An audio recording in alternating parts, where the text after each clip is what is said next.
ஜாக்கிரதையாக இருங்கள் என்று சொல்லியிருக்கிறீர் ஆண்டவரே. நாங்கள் எல்லாவற்றிலும் ஜாக்கிரதையாக இருக்கத்தக்கதான ஒரு அபிஷேகத்தை அப்பா இந்த சபையில் எங்கள் மேல் நீர் ஊற்றும்படியாக நாங்கள் செபிக்கிறோம். நம்முடைய வருகை சமீபமாகி விட்டபடினால ஆண்டவரே நாங்கள் என்ன செய்யணும், இன்னும் அந்த வருகைக்கு நாங்கள் எப்படி ஆயத்தமாகணும், அதை குறித்து இந்த சபையில் அநேக காரியங்களை நீர் எங்களுக்கு கொடுத்திருக்கிறபடினால ஆண்டவரே அவைகளை நாங்கள் கர்த்தாவே தேவனே தியானித்து பெற்றுக்கொள்ள, அதன்படி நடக்க, அதற்கேற்ற ஒரு வல்லமையை, அதற்கேற்ற ஒரு அபிஷேகத்தை எங்கள் மேல் நீர் ஊற்றும்படியாக நாங்கள் செபிக்கிறோம். இயேசுக்காக பிரகாசி ஊழியத்தை, குடும்பத்தை, பிள்ளைகளை ஆண்டவரே, சபை மக்களை, அவர்களுடைய குடும்பங்களை ஆண்டவரே நன்றி அக்கினி தீபங்களை அவர்களுடைய குடும்பங்களை உங்கள் ரத்தத்தில் மூடி மறைக்கிறோம் ஆண்டவரே. பரிசுத்த ஆவியானவருடைய ஆளுகை எங்களை மூடட்டும். இப்பொழுது ஆண்டவரே நீர் எங்களோடு கூட பேசும்படியாக உம்முடைய வல்லமையுள்ள வார்த்தைகள் ராஜா தேவனே எங்களுடைய ஆத்துமாவுக்கு கர்த்தாவே பலன் கொடுக்கும்படியாக அப்படிப்பட்ட வார்த்தைகளை எங்களுக்கு நீர் அனுப்புவீராக. உம்மிடத்திலிருந்து அனுப்பப்படுகிற அந்த வார்த்தைகளை நாங்கள் பெற்றுக்கொள்ள ஆண்டவரே மனுஷன் அப்பத்தினால் மாத்திரம் அல்ல தேவனுடைய வாயிலிருந்து புறப்பட்டு வருகிற ஒவ்வொரு வார்த்தையினாலும் பிழைப்பான் என்று எழுதியிருக்கிறதே, அந்த வார்த்தையின்படி ராஜா எங்கள் ஆத்துமா பிழைக்கத்தக்கதான வார்த்தைகளை ஆண்டவரே அப்பா உம்மிடத்திலிருந்து நாங்கள் பெற்றுக்கொள்ள எங்களை ஆயத்தப்படுத்துவீராக. உங்கள் நாம மாத்திரம் மகிமைப்படட்டும். எல்லா துதிகான மகிமையும் உமக்கே எடுக்கிறோம். இயேசு கிறிஸ்துவின் நாமத்தில் செபிக்கிறோம் நல்ல பிதாவே, ஆமேன்.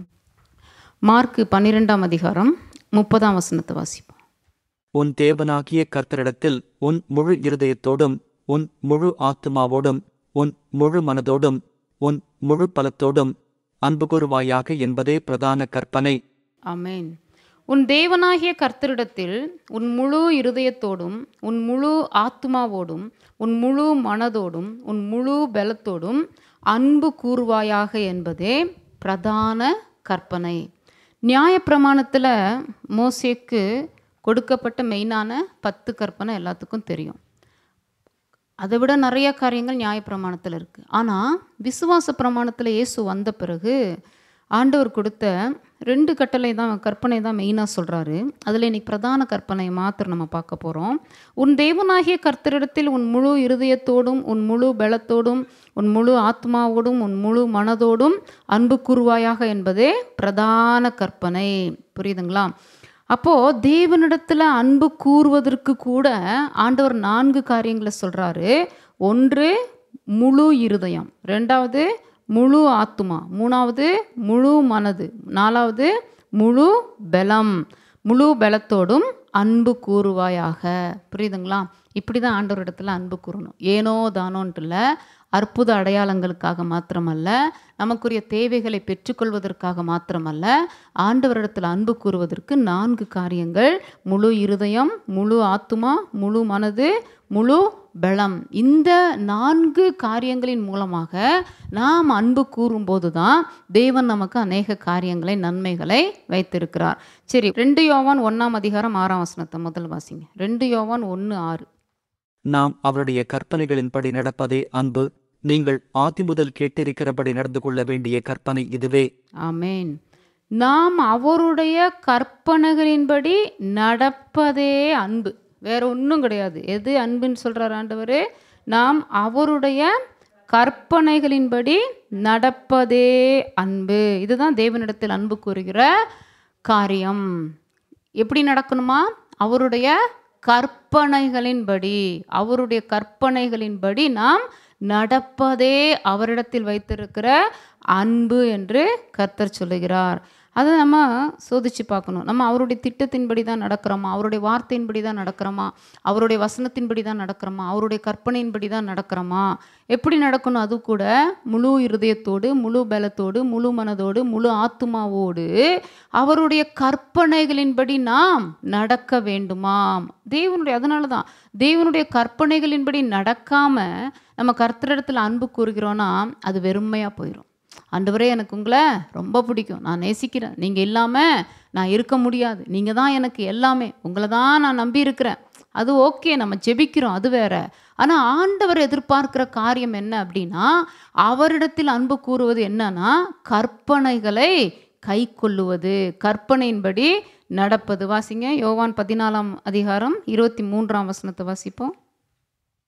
இயேசு அவனுக்கு பிரதியுத்தரமாக, ஒருவன் என்னில் அன்பாயிருந்தால் அவன் என் வசனத்தை கைக்கொள்ளுவான், அவனில் என் பிதா அன்பாயிருப்பார், நாங்கள் அவனிடத்தில் வந்து அவனோடே வாசம் பண்ணுவோம். ஒருவன் என்னில் அன்பாயிருந்தால் அவன் என் வசனத்தை கை கொள்ளுவான். புரியுதுங்களா? அப்போ தேவனிடத்தில் அன்பா இருக்கிறவர்களுக்கு, இருக்கிறோன்னு சொல்றவங்களிடத்துல அவர் எதிர்பார்க்கிற குவாலிஃபிகேஷன் என்னன்னா, வசனத்தை கை கொள்ள வேண்டும். அதுதான் அவர் விரும்புகிறாரு. என் வசனத்தை கை கொள்கிறவன் என்னிடத்தில் அன்பா இருக்கிறான், என் கற்பனைகளின்படி நடக்கிறவன் என்னிடத்தில் அன்பா இருக்கிறான். அதுதான் மெய்யான அன்பு. ஆண்டவரிடத்துல நம்ம அன்பு கூறுகிறது அப்படின்னா என்னன்னா, வசனத்தை கை கொள்ள வேண்டும். அழகா சொல்றார், ஒருவன் என்னிடத்தில் அன்பா இருந்தால் என் வசனத்தை கை கொள்ளுவான், பிதாவும் அவனிடத்தில் அன்பாயிருப்பார். புரியுதுங்களா? அப்போ ஒருவன் என்னிடத்தில் அன்பா இருக்கிறதுனா என்ன அப்படின்னா, தேவனுடைய வசனத்தை கை கொள்ள வேண்டும். வசனத்துல நிறைய இருக்கு. ஒன்று வாசிக்கிறது, ரெண்டாவது கேட்கறது, மூணாவது தியானிக்கிறது, நாலாவது சிலர் மனப்பாடம் கூட பண்ணுவாங்க. கடைசியாக பார்த்தா அந்த வசனத்தின்படி நடப்பது. அதுதான் வசனத்தை கை கொள்ளுகிற அனுபவம். அப்போ வசனத்தை கை கொள்ளும் போது அப்பதான் அவர் சொல்றாரு, இவன் என்னிடத்தில் அன்பா இருக்கிறான். அதனால தான் ஒரு நாளைக்கு ஒரு வசனத்தையாவது நாம் கை கொள்ள பழகி கொள்ள வேண்டும்.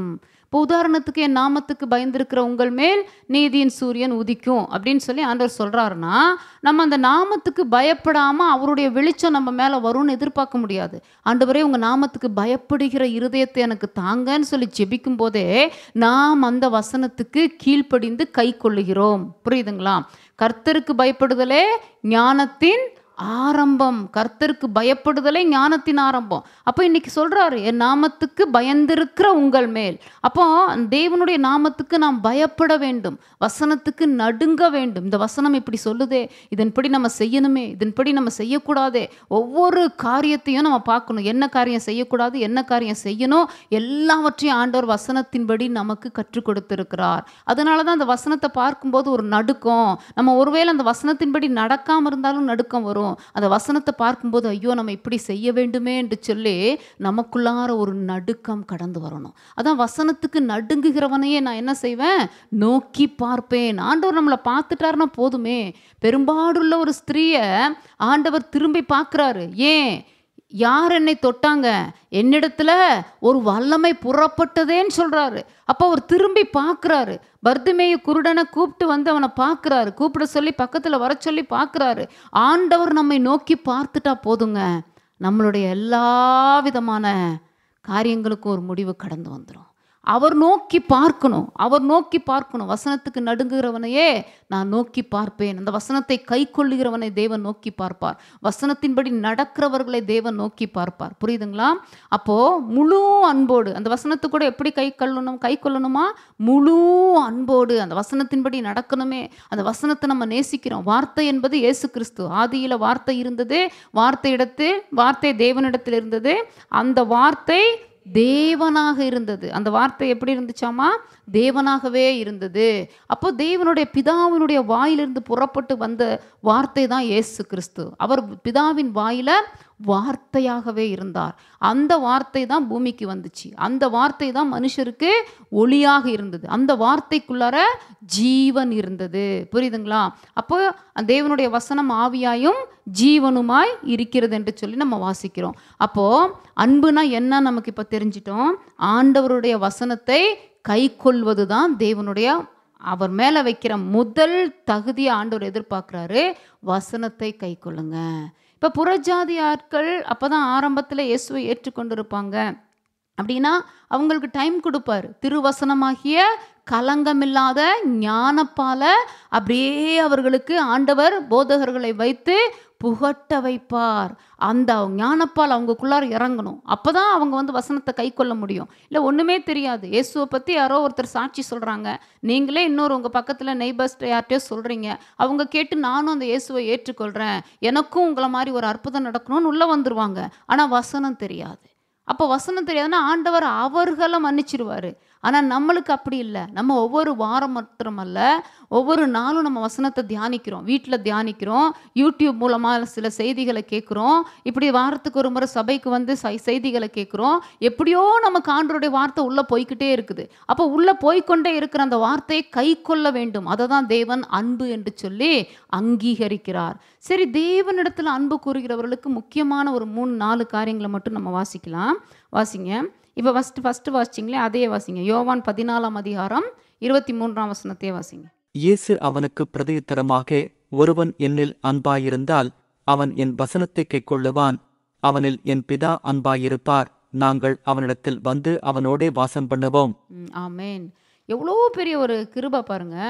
ஆண்டவர் நம்ம திரியேக தேவன் நமக்குள்ளார வந்து வர்றது வேற, அங்கிருந்து வாசம் பண்ணுறது வேற.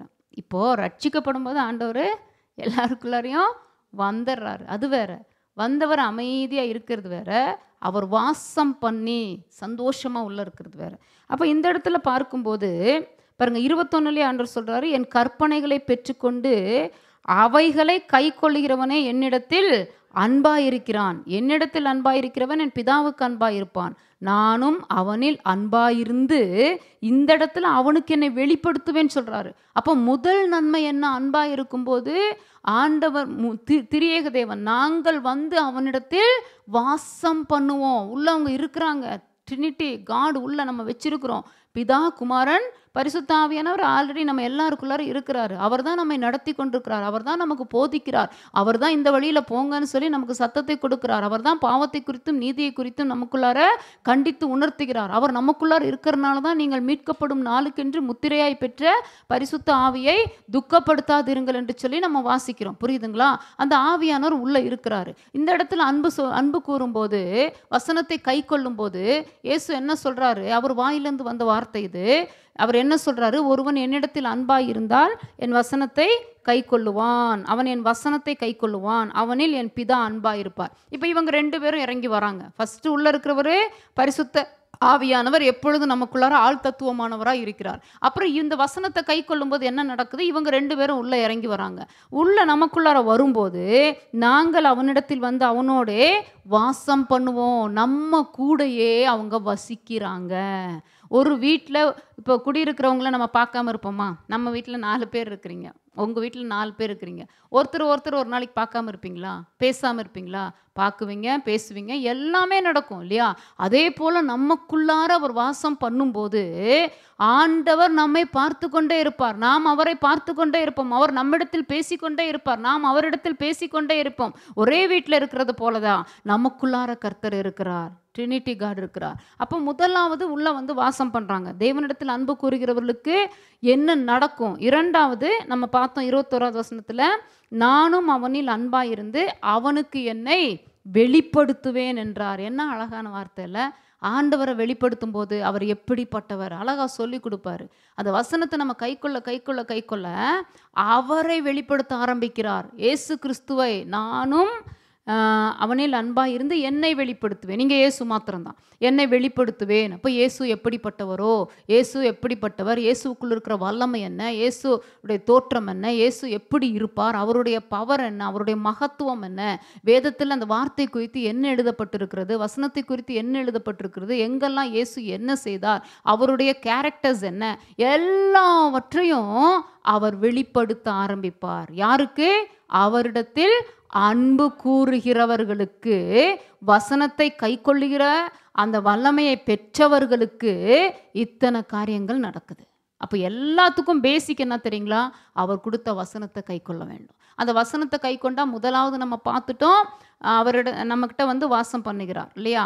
இரண்டாவது பார்த்துட்டோம், வெளிப்படுத்துகிறார். அடுத்து நீங்கள் வாசிங்க, யாக்கோபு 1ஆம் அதிகாரம் 12ஆம் வசனத்தை வாசிப்போம்.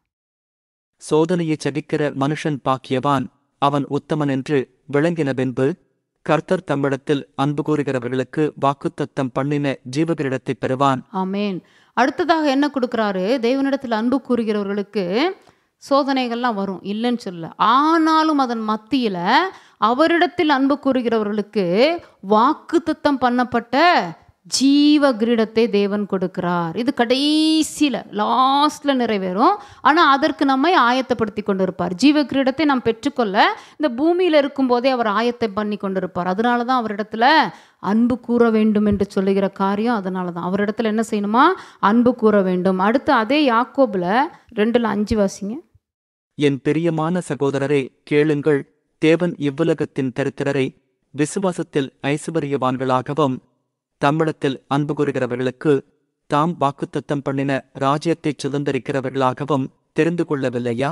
ஆமென். தம்மிடத்தில் அன்பு கூறுகிறவர்களுக்கு தாம் வாக்கு தத்தம் பண்ணின ராஜ்யத்தை, பரலோக ராஜ்யத்தை அவர்கள் என்ன செய்வாங்க? சுதந்தரிப்பார்கள். யாரு? தேவனிடத்தில் அன்பு கூறுகிறவர்கள். எப்படி அன்பு கூறணும்? வசனத்தை கைக்கொண்டு அன்பு கூறுகிறவர்களுக்கு 4வதாக இந்த காரியத்தை தேவன் சொல்றாரு. அடுத்து 1 கொரிந்தியர் 2ஆம் அதிகாரம் 9ஆம் வசனத்தை வாசிங்க. எழுதியிருக்கிறபடி தேவன் தம்மில் அன்பு கூறுகிறவர்களுக்கு ஆயத்தம் பண்ணினவைகளை கண் காணவுமில்லை, காது கேட்கவுமில்லை, அவைகள் மனுஷருடைய இருதயத்தில் தோன்றவுமில்லை. ஆமென். கண் கண்டிராத, செவிகள் கேட்டிராத, இருதயத்துல தோன்றி இருக்காத காரியத்தை யாருக்கு தேவன் வெளிப்படுத்துகிறாரா? அவரிடத்தில் அன்பு கூறுகிறவர்களுக்கு. எப்படி வெளிப்படுத்துவார்? ஆவியில வெளிப்படுத்துவார். அன்பு கூறுகிறதுனா என்ன? தேவ வசனத்தை கை கொள்ளுகிறவர்களாக இருக்கிறவர்களுக்கு. நம்ம அன்பு கூறுகிறவர்களுக்குன்னு சொல்கிறத விட வசனத்தை, கற்பனைகளை கை கொள்ளுகிறவர்களுக்கு இதெல்லாம் நடக்கும். ஏன்னா அப்படி கை கொள்ளுகிறவர்கள் தான் அன்பு கூறுகிறவர்கள் இங்கே டெஃபினிஷன் சொல்கிறாங்க. அப்போ தேவனிடத்தில் அன்பு கூறுகிறவர்களுக்கு கண் கண்டிராத, செவிகள் கேட்டிராத, இருதயத்தில் தோன்றி இருக்காது. நம்ம நினச்சி கூட பார்க்க மாட்டோம். ஐயோ, நம்ம இப்படிப்பட்ட காரியங்களா நமக்கு. இப்போ இந்த குட்டி பையன் வந்திருக்கான், இவனை என்ன பெரியவனானா என்ன ஆகுவான்னு இவங்க சும்மா சாதாரண நினச்சிருப்பாங்க. ஆண்டவர் அதை காட்டிலும் மேலே ஒன்று செய்ய போகிறார். இவங்க பையன் டாக்டர் ஆகணும்னு நினச்சிருப்பாங்க இவங்க அம்மா அப்பா. ஆனால் தேவன் இந்த தம்பி ஐஏஎஸ் கலெக்டராக கொண்டு வரலாம். நமக்கு தெரியாது. நம்ம இருதயத்தில் நினச்சி கூட பார்த்ததில்ல. புரியுதுங்களா? இருதயத்தில் நினச்சி கூட பார்க்கல. ஐயோ, என் பிள்ளைய நான் டாக்டர் ஆகணும்னு தானே ஒரு காரியத்தில் வச்சு நான் வளர்த்து அதேபடி படிக்க வச்சுட்டு இருந்தேன். படிக்கணும்னு அதுதானே நான் நினச்சிட்டு இருந்தேன். ஆனால் இப்படி ஒரு சான்ஸா, இப்படி ஒரு அதிசயமான்னு சொல்கிற அளவுக்கு அந்த டிஸ்ட்ரிக்ட் கலெக்டராக அந்த தம்பியை ஆண்டவர் கொண்டு வந்துட்டாருன்னு வச்சுக்கோங்க. கண் கண்டிராத, செவிகள் கேட்டிராத, இருதயத்தில் தோன்றி இருக்காத காரியங்களை தேவன் யாருக்கு செய்கிறார்? அவரிடத்தில் அன்பு கூறுகிறவர்களுக்கு கர்த்தர் இந்த காரியத்தை செய்கிறாரு. புரியுதுங்களா? அப்போ அன்பு கூறுதல் என்றால் என்ன? மறுபடியும் கேட்குறேன். வசனத்தை கை கொள்ளும் போது இப்படிப்பட்ட அதிசயங்கள், இப்படிப்பட்ட காரியங்கள் நடக்குது. அது மாத்திரமல்ல, ஆவியில் அவர் அநேக காரியங்களை வெளிப்படுத்துவார். வேதத்தின் மறைப்பொருட்களை வெளிப்படுத்துவார். வேதத்தின் ஆழங்களை வெளிப்படுத்துகிறார். அவரிடத்தில் அன்பு கூறும்போது இதெல்லாம் நடக்கும். அப்போ அந்த வசனங்களை கை கொள்ளும் போது இதெல்லாம் ஒன்றன் பின் ஒன்றாக நடக்க ஆரம்பிக்கும். புரியுதுங்களா? அப்போ அன்பு கூறுகிறவர்களுக்கு இத்தனை காரியங்கள் இருக்கு. இன்னும் ஒரு காரியத்தை பார்ப்போம். சங்கீதம் 145:20 வாசிங்க. கர்த்தர் தம்மில் அன்பு கூறுகிற யாவரையும் காப்பாற்றி துன்மார்க்கர் யாவரையும் அழிப்பார். ஆமென். அன்பு கூறுகிறவர்களை தேவன் காப்பாற்றுகிறார். ஜீவனுக்கு உத்தரவாதி அவர் நிற்கிறார். ஏன்னா அவங்க என்ன செய்கிறாங்க? அவர் விரும்புகிற வசனத்தை கை கொள்ளுகிறார்கள். அவரையே கை கொள்ளுகிறார்கள். வார்த்தையை கை கொள்ளுகிறார்கள். அப்படின்னா ஆண்டவர் நடந்தது போல தானும் நடக்க பிரயாசப்படுகிறார்கள். வார்த்தை தான், வசனம் தான். ஆத்துமாவினுடைய ஆகாரம் வசனம் தான். ஆத்துமாவினுடைய மன்னா வசனம் தான். இஸ்ரவேல் ஜனங்களுக்கு அந்த நாளில் ஆண்டவர் பரத்திலிருந்து மன்னாவை கொடுத்தாரு. அது சரீர பிரகாரமான ஆகாரம். ஆனால் நமக்கு வேதத்திலிருந்து மன்னாவை கொடுத்து கொண்டிருக்கிறார். இது ஆத்தும ஆகாரம். புரியுதுங்களா? அப்போ அன்பு கூறுகிறவர்களே அவர் என்ன செய்கிறாராமா? காப்பாற்றுகிறார். அவரை அந்த அளவுக்கு அந்த வசனங்களை கை கொள்ளும் போது ஆண்டவருடைய உள்ளம் உருகுகிறது, உடைகிறது, மனதுருக்கம். நம்மளுடைய எப்படிப்பட்ட சூழ்நிலைகள் வந்தாலும் மரித்து போனா கூட உயிரோடு எழுப்புறாரு. ஏன்னா அவர் ரொம்ப ஆசைப்படுறாரு, இந்த மகன் என்னுடைய வசனத்தை கை கொள்ளுகிறார்களே அப்படின்னு சொல்லி அவருக்கு சந்தோஷம். பாருங்க, அப்போ அவரை நம்ம சந்தோஷப்படுத்தணும்னா அவர் கொடுத்த வசனத்தை நாம் கை கொள்ள வேண்டும். கடைசியா பார்க்கும்போது ஒரு வசனத்தை வாசிச்சு முடிப்போம். ரோமர் 8ஆம் அதிகாரம் 28வது வசனத்தை வாசிங்க. அன்றியும் அவருடைய தீர்மானத்தின்படி அழைக்கப்பட்டவர்களாய் தேவனிடத்தில் அன்பு கூறுகிறவர்களுக்கு சகலமும் நன்மைக்கு ஏதுவாக நடக்கிறதென்று அறிந்திருக்கிறோம். ஆமென். வசனத்தை கை கொள்ளுகிறவர்களுக்கு சகலம் என்ன நடந்தாலும் சரி, இன்பமோ துன்பமோ, இரவோ பகலோ, வெளிச்சமோ இருளோ, எந்த அனுபவம் நம்ம வாழ்க்கையில் வந்தாலுமே அவரிடத்துல உண்மையாக அன்பு கூர்ந்தா, வசனத்தின்படி நம்ம நடந்துட்டோன்னா நம்ம பயமில்லாமல் இருக்கலாம். இந்த காரியத்தை தேவன் அனுமதித்ததின் நோக்கம் உண்டு. இப்போ சாத்தானே பல பிரச்சனைகளை கொண்டு வந்தாலும் கர்த்தருக்கு தெரியாமல் இருக்குமா? ஆண்டவருக்கு தெரியாமல் ஒரு காரியம் நம்மளுடைய வாழ்க்கையில் நடக்காது. தேவ சித்தம் இல்லாமல் ஒரு காரியம் நம்மளுடைய வாழ்க்கையில் தேவனுடைய பிள்ளைகளுக்கு, வசனத்தை கை கொள்ளுகிறவர்களுக்கு சொல்கிறான். இது எல்லாருக்கும் சொல்ல முடியாது. எல்லாரும் காமனாக எடுத்துகிட்டு போவாங்க. கர்த்தர் சித்தம் இல்லாமல் இது நடக்காது, கர்த்தர் சித்தம் இல்லாத நடக்காது அப்படின்னு நான் சொல்ல வரல. வசனத்தை கை கொள்ளுகிறவர்களுக்கு கர்த்தருடைய சித்தம் இல்லாமல் ஒன்றுமே நடக்காது. வசனத்தை கை கொண்டு தேவனிடத்தில் அன்பு கூறுகிறவர்களுக்கு அவருடைய அனுமதி இல்லாமல் எதுவுமே நடக்காது. சாத்தானே என்ன வேணாலும் கொண்டு வரட்டும், பிசாசு என்ன வேணாலும் கொண்டு வரட்டும், ஆனால் கர்த்தருக்கு தெரியாமல், அவருடைய நாலேஜுக்கு போகாமல் நம்மை நோக்கி கடந்து வராது. யாருக்கு? வசனத்தை கை கொள்ளுகிறவர்களுக்கு, வசனத்தில் அன்பு கூறுகிறவர்களுக்கு. அதுதான் வசனத்தை கை கொள்ளுகிறவர்களிடத்துல தேவ அன்பு பூரணப்பட்டிருக்கும் என்று சொல்லி வசனம் இருக்குது. ரோமர் 5:5 அப்போதான் தேவ அன்பு ஊற்றப்படுகிறது. ஆனால் முடிவு எப்போ?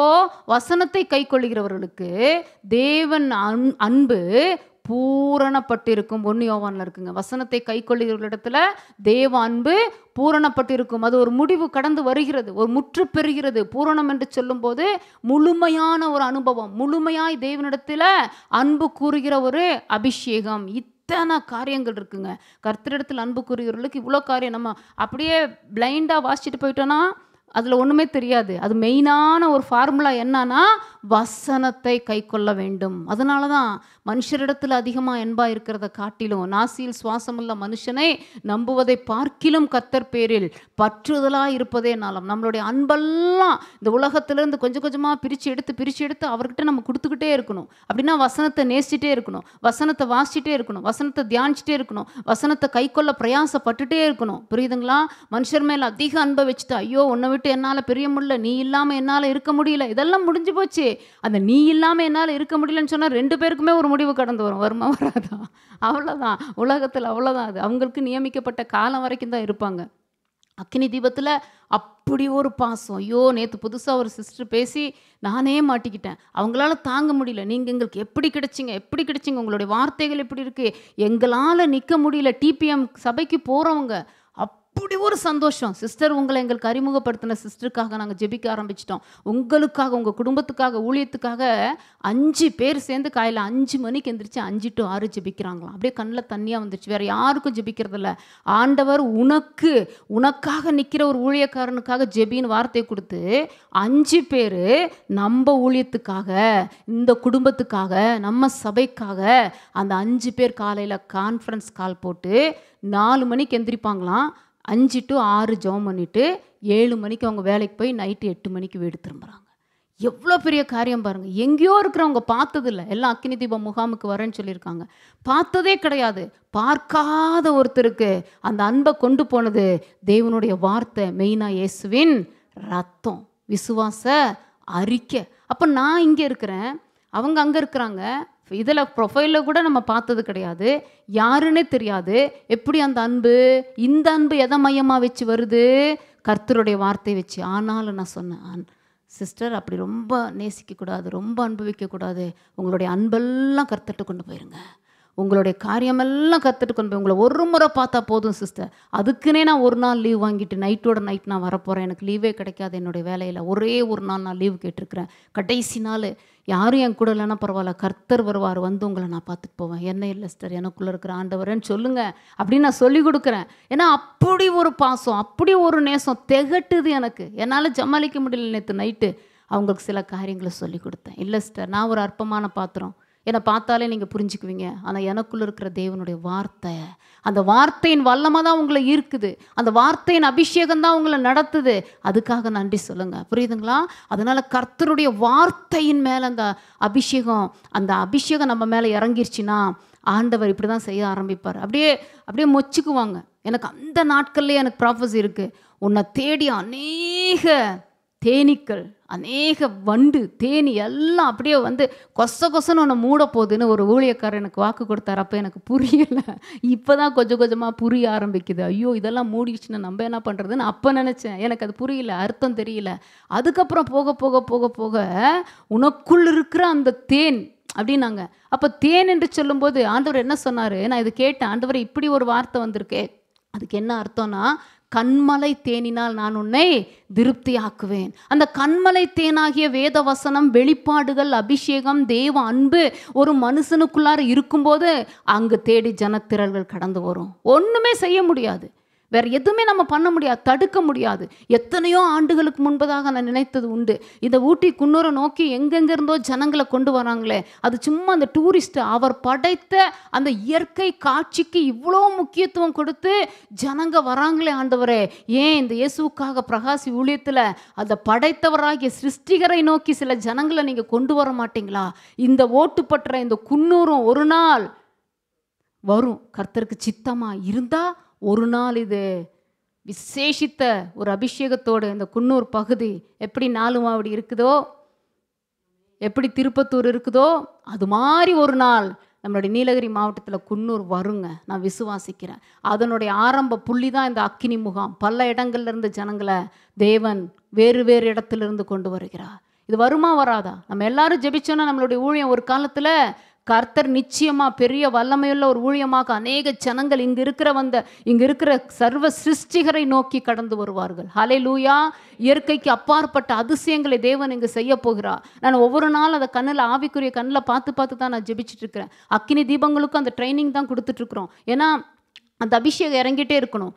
இந்த ஆலயம் இல்லை, ஆண்டவர் பெரிய ஆலயமாக காண்பிக்கிறாரு. அதில் அநேக ஜனங்க வர்றாங்க. வீல் சேரில் ஆண்டவர் கொண்டு வராரு. நிறைய ஜனங்க வந்து அப்படியே ஜெபிக்கும் போது, கை நீட்டும் போது அந்த ஜனங்கள் அதிலிருந்து எழும்பி அப்படியே துள்ளி எழும்பி நிற்கிறாங்க. வீல் சேரெல்லாம் ஒரு பக்கம் உருண்டு போகுது. இதெல்லாம் நான் பார்த்துக்கிட்டே இருக்கிறேன்.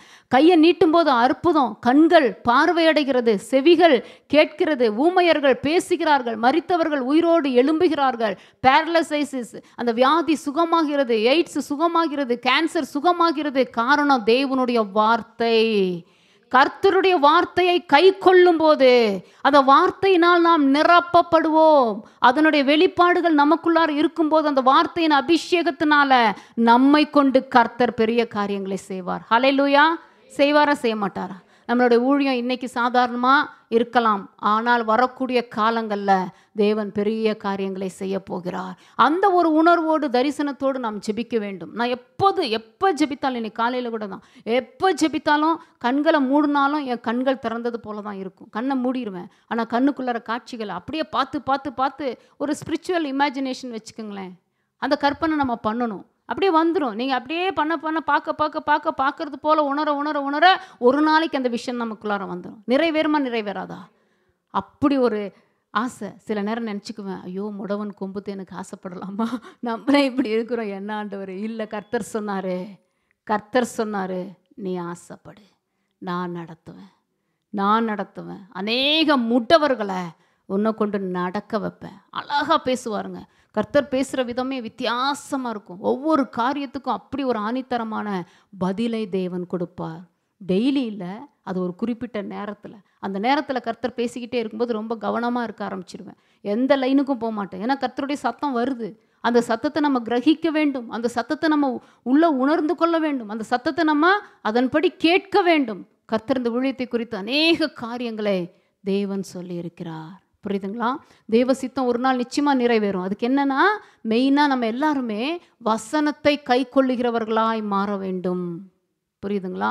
அப்போ வசனத்தை கை கொள்ளும் போது தான் அவரிடத்தில் நம்ம அன்பு கூறுகிறோம். அப்போ எல்லா காரியத்தையும் பார்த்தோம். முதலாவது நம்ம என்ன பார்த்தோம்? வசனத்தை கை கொள்ளும் போது நம்ம இடத்துல வந்து வாசம் பண்ணுகிறார். ட்ரினிட்டி காட் நம்மக்கிட்ட இருக்கிறாங்க. ரெண்டாவது நம்ம பார்க்கும்போது அவரை வெளிப்படுத்துகிறார். இயேசு கிறிஸ்து தன்னையே வெளிப்படுத்துகிறார். மூணாவது வசனத்தை கை கொள்ளுகிறவர்களுக்கு ஜீவ கிரீடத்தை வைத்திருக்கிறார். நாலாவது பரலோக ராஜ்யத்தை சுதந்திரிக்கிறவர்களாக முத்திரை போட்டிருக்கிறார்.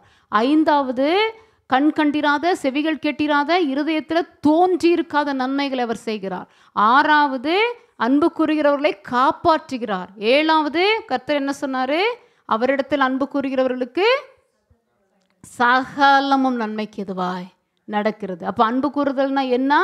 வசனத்தை கை கொள்ளுதல். புரியுதுங்களா? அப்போ இப்படிப்பட்டவர்களுக்கு தான் 1 கொரிந்தியர் 13 வேலை செய்யும். தேவ அன்பு, வசனத்தை கை கொள்ளுகிறவரிடத்துல உள்ள ஊற்றப்பட்ட தேவ அன்பு தான் சகலத்தையும் சகிக்கும். வசனத்தை கை கொள்ளாமல் தேவ அன்பு இருக்குன்னு சொல்கிறதுக்கு சகிக்காது. ஒரு பிரச்சனை வந்தால் தாங்க முடியாது, ஒரு போராட்டம் வந்தால் தாங்க முடியாது, மற்றவர்கள் வளர்றதை தாங்க முடியாது. அது பொறாமை இருக்கும், சினம் இருக்கும், கோபம் கொள்ளும், எல்லாமே இருக்கும். ஆனால் உண்மையாய் வசனத்தை கை கொண்டு தேவனிடத்தில் அன்பு கூறுகிறவர்களுக்கு 1 கொரிந்தியர் வீட்டுக்கு போய் வாசிங்க, 13 முழுக்க நீங்கள் வாசிங்க. அந்த வசனத்தின்படி தேவன் நடத்த ஆரம்பிப்பார். ஹல்லேலூயா. ஜெபிக்கலாமா? எங்களை கிருபையாய் நேசிக்கிற எங்கள் அன்பின் பரலோக தகப்பனே, அப்பா இந்த நாளிலும் தேவனே உம்முடைய வார்த்தையை கைக்கொள்ள, ஆண்டவரே உம்மிடத்தில் அன்பு கூற, அதனுடைய நன்மைகளை பெற்றுக்கொள்ள இந்த நாளில் எங்களுக்கு உம்முடைய வார்த்தையை அனுப்பி தெளிவுபடுத்தினீரப்பா. அதற்காக கோடி நன்றி ஆண்டவரே. உங்கள் நாம மாத்திரம் மகிமைப்படட்டும் ராஜா. உம்மிடத்தில் அன்பு கூறுகிறவர்களாக, உம் வசனத்தை கைக்கொள்ளுகிறவர்களாக, உம்மை நேசிக்கிறவர்களாக ஆண்டவரே நாங்கள் மாறத்தக்கதான அந்த அபிஷேகத்தை இப்பொழுது எங்கள் மேல் நீர் ஊற்றுவீராக. இப்பொழுது அந்த அபிஷேகம் இறங்கட்டும் அப்பா. இந்த சபை வசனத்தை கைக்கொள்ளுகிற சபையாய் மாறட்டும் அப்பா. ஒவ்வொரு ஜனங்களும் வசனத்தை கைக்கொண்டு வரக்கூடிய காலங்களில் சபை மக்கள் மூலமாக அநேக அற்புதங்களை நீர் செய்ய போகிறீரப்பா. தேவனே, அவர்களை கொண்டு பெரிய காரியங்களை செய்ய போகிறீரப்பா.